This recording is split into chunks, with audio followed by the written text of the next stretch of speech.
Hi, today is Sunday, the 25th of May, 2025. Israel was never created by the United Nations. That's a complete lie. I'll quote from the original United Nations Resolution 181 from 1947 later on in my talk. Every single day, I'm trying my very best to stay completely resistant to manipulation. How? Simply by standing up against everything I read, I hear, and I see, and questioning the validity of the same everything. I do that time and time again before buying into it. It doesn't make me a lot of friends, but I really don't care. I would rather have but a few friends than be in the crowd of the ignorant masses, all thinking and shouting the same things and therefore not thinking at all. I'm fully aware that a lot of people can scream and shout a lot louder than I can, especially when they are in big consenting crowds. However, it doesn't prove them right, because they simply don't know enough to know what they don't know. I'm not here to compromise people's intelligence. Far from it. Stupidity has got nothing to do with intelligence. You can have a degree and still be as stupid as a doornail. But it does make it a puzzle for scrutiny. Why so many people's opinion stem from prejudice, racism, and ignorance, and almost everyone always rejects facts and truth. And I would claim that the stupidity of the masses and the lack of a moral and ethical compass is the main reason why the atrocities in Gaza can go on and on. People in general haven't got enough knowledge or guts to stand up against it. I'm not trying to make people think. I'm trying to make people feel. I'm trying to reach their empathy. At least try to put yourself in the position of the Palestinians and ask yourselves how that must be. No human would not feel tremendously sad. And if you are a believer in Israel's right to self-defense, which they have of course, any country has a legal right to self-defense.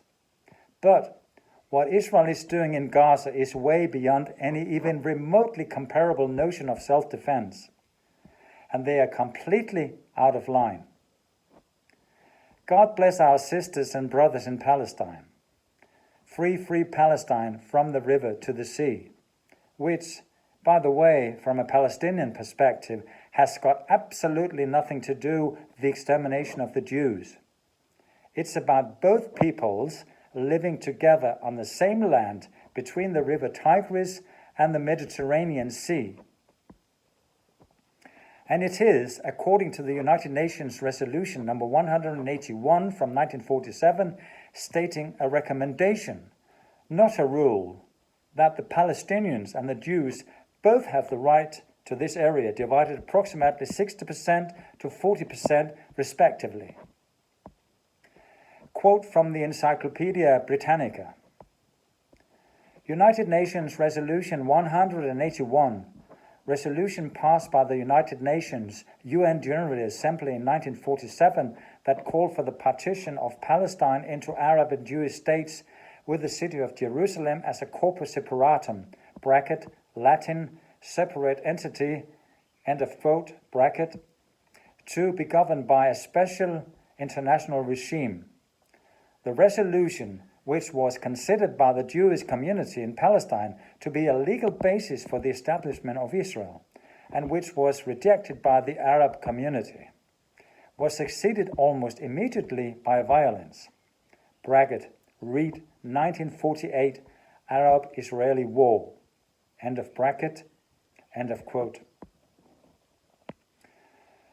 So you see, Israel stole and occupied the area in Palestine, which by the United Nations resolution from 1947 was meant to be shared by both countries plus an internationally ruled Jerusalem.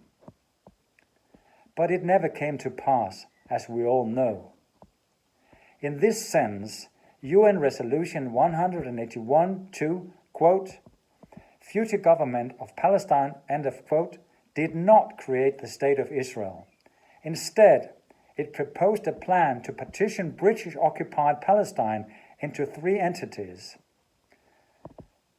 Quote, a Jewish state, an Arab state, and Jerusalem under a special international regime, end of quote. So the fact is that the United Nations proposed, not stated, not ruled, and not legislated, but simply recommended it should be shared into three entities for the Jews and the Arabs, which also include the Palestinians, and a neutral Jerusalem governed by an international regime.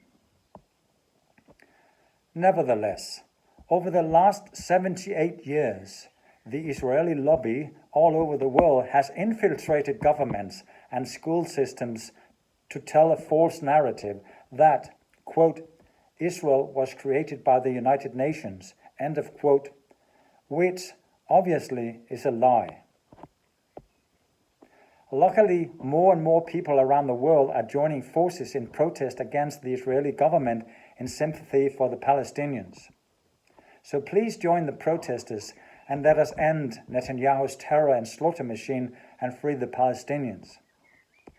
God bless you all, and please stand up and call out your government to stop Israel's madness. Post-scriptum. I'm not saying that I know the truth, the whole truth, and nothing but the truth. All I'm saying is that it's a great shame and an unforgivable crime to kill babies, children, and innocent people, no matter ethnicity or gender. Thank you very much for listening.